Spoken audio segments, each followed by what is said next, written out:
rough idling and startability malfunction. Ano yung mga pwedeng gawin? Hello mga paps, I'm Kuya Shane at yun, may sasagutin lang tayong question at yun nga daw, may dalawang issue yung kanyang kotse, yung startability malfunction at rough idling, at ano daw ba yung mga pwedeng i-check para magawa ang kanyang sasakyan. Okay, maraming parts yung pwede natin i-check dyan, Pops, kung sakali man na na-experience ninyo yung rough idling. Actually, napakarami ko na nga vlog na may kinalaman, paano aayusin yung unstable na RPM, taas baba na RPM o sobrang baba na RPM.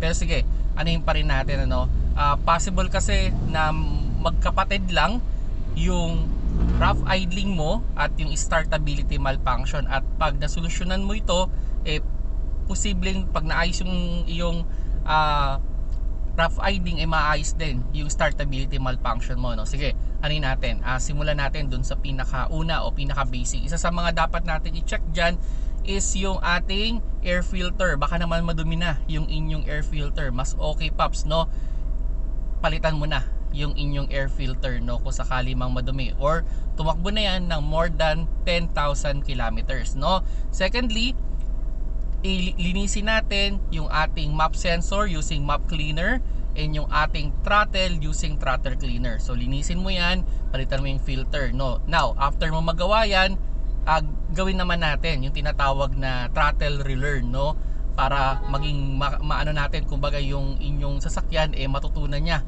yung tamang setting nung kanyang throttle, So dito madali lang naman to So ang kailangan mo lang namang gawin is i-off mo yung inyong aircon, at i-start yung sasakyan. Now, hintayin mo lang na mag-on yung auxiliary fan motor at mag-off. Then tsaka mo i-off yung makina.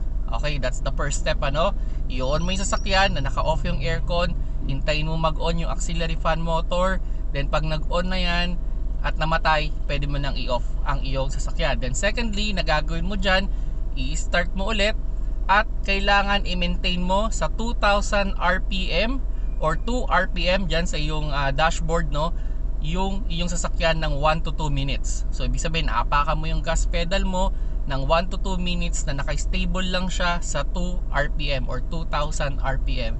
Then after that, mga 1 to 2 minutes, i-off mo ulit. Okay? Then tatanggalin susi, then ikakabit mo ulit yung susi, then ngayon pag start mo naman, i-on mo na yung aircon. Ito naman mga 5 minutes lang. Okay? Then off ulit, then i-on mo na. So yun, pwede mo nang gamitin. Now, dito mo na pakiramdaman kung mag-o-okay ba yung inyong sasakyan, after natin maglinis ng throttle, map sensor, nagpalit tayo ng air filter, nag-throttle relearn tayo, check mo kung mag-o-okay. Now, kung hindi pa rin mag-o-okay, ang next natin dapat nating i-check dyan is yung ating spark plug. Baka naman yung spark plug mo masyado nang madumi or kailangan ng palitan, o masyado na siyang maitim, o meron siyang mark ng oil, Pops, So kung may gano'n na scenario, kung sakaling madumi, palitan mo na. Okay, kung sa tingin mo naman ay masyado ng sunog, palitan mo na. Pero kung may mark siya ng oil, ay highly recommend dalhin mo sa shop yan, mga Pops, para ma-diagnose na mabuti kung bakit nagkakaroon ng oil mark yung inyong starter. Then secondly, ito common to kasi yung unit niya is BIOS. Sorry, hindi ko nasabi yung unit niya. Yun, yung kanyang ignition coil. Madalas yan sa BIOS, yung ignition coil niya nagkakaroon din ng problema. So ideally, pag nagka-problema ka sa ignition coil, dapat mo siyang palitan.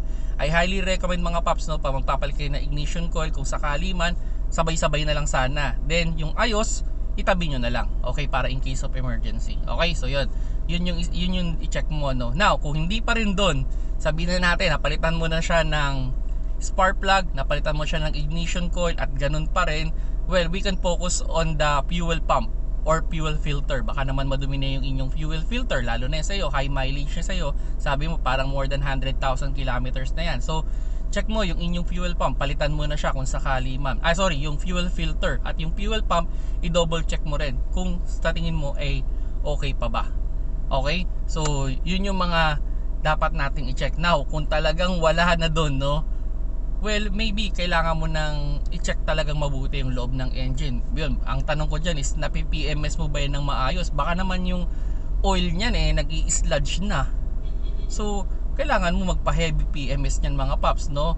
O yun, check mo rin yung mga sensor niyan, ano, yung mga camshaft sensor, kasi yung mga ano, yung may makinalaman sa engine natin, baka diyan nagma-malfunction. I highly recommend hanap ka ng shop na merong pang diagnose talaga nung mga sensor. Okay? Kumbaga sila yung mga expert sa sensor para at least ma-check talaga kung saan talaga nagkakaroon ng problema. Dun sa malfunction starting, pwede mo ring i-check dyan yung inyong battery. Baka naman luma na yung battery mo. Kung more than 2 years na yan, I highly recommend, kung sumasakit na ang ulo mo, palitan mo na rin mga paps, no? So yun, actually marami pang pwedeng i-check para maayos itong problema na to. Pero ang pinaka-advice niyan, dalhin nyo sa trusted repair shop ninyo, especially may mga scanner, para makita kung ano ba talaga yung problema ng inyong sasakyan. Okay? So yun, ngayon magsasagot na naman tayo ng mga question ng mga paps, no? Salamat pala sa mga nagpapadala ng mga tanong at try nating sagutin yung mga yun, isang tanong dito is ano daw yung masasabi ko sa mga hybrid.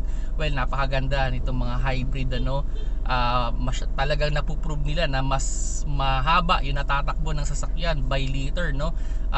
Ang ayaw ko lang sa hybrid, masyado pa talaga siyang mahal. Okay, kumbaga kung kukumpitin mo yung dinagdag mo, okay, na amount, parang magko-compensate lang din siya dun sa natitipid mong gas. So pag-isipan mo na lang, ang incentives lang talaga ng hybrid is yun nga, exempted daw sa coding, no? So yun, and yun, may isa pang tanong dito, no? 2,000 kilometers na daw yung natakbo ng kotse niya, and 1 year na yung kanyang oil, dapat na bang palitan? Well, yes, dapat mo nang palitan yan, paps, no? Kahit wala pa dun sa kilometer, kung more than a year na yan, palitan mo na. Actually, kung fully synthetic yan, sana nga 6 months lang pero sa'yo, pinapaabot mo ng 1 year, masyado nang matagal yan, paps, no? Baka eventually mamuo yung oil, mag-sludge yan, masira pa ang inyong engine, ano? At yun, may tanong din siya dito, aircon parang hindi kaya ng makina. Siguro pag nag-on siya ng aircon, parang kinakapos yung kanyang makina. Well, yun, try mo rin yung throttle relearn, baka maayos din yan dyan, pero check mo rin yung belt, baka naman may problema ka sa belt. Yung inyong compressor, ipa-check mo rin. So yun, pero try mo muna yung mga throttle relearn, yung nabanggit ko kanina, baka yan mag-ayos yung iyong sasakyan dyan, At yun, may isa pang question dito regarding fully synthetic, mas matipid ba sa gas? Well, para sa akin, parehas lang naman. Mineral, semi-synthetic, fully synthetic, pare-parehas lang yan na magiging fuel consumption, Basta ang pinakamahalaga dito, pinapalitan nyo siya dun sa tamang interval. Okay? So yun mga paps, kung sakali man, At yun, lastly, ideal daw bang gumamit ng mga additives, yung hinahalo daw sa oil? Well, kung ayos yung sasakyan ninyo, wag na kayong maglagay niyan. Okay? Wag nyo na. Okay? Kung sakali man gusto nyo talagang i-spoil yung sasakyan ninyo o yung engine ninyo, i-early change oil nyo na lang. Mas safe yun mga paps, So yun, So yun, salamat sa mga nag-comment at yan yung mga sagot ko do sa mga question ninyo. At kung may mga question pa kayo, just comment down below kasi sobrang dami nagko-comment. So ngayon, sinasagot ko na lang sa mga video ko para mabawas-bawasan, Salamat sa panonood. Keep safe mga paps.